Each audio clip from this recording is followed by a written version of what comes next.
Okay, dito na ako sa Santa Lucia. Kunin ko na si V sa Robinsons. Buti na lang, hangin lang ang tumama.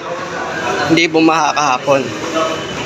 May mga Christmas decorations na. Pero hindi ko lang alam. Malamang lahat hindi makakapag-celebrate. Dami nangyari sa Pilipinas, lalo na sa Cebu.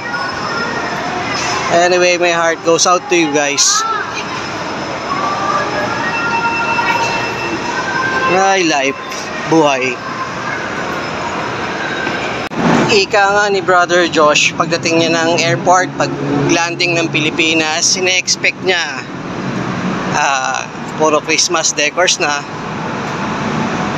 Ano yun pati si Bang, ganun din.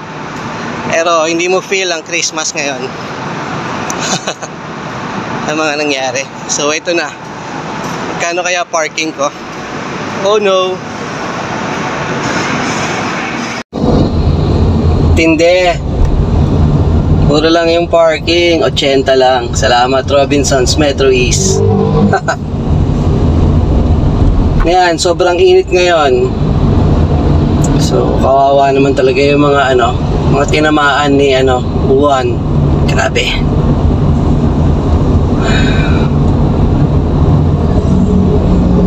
Anyway.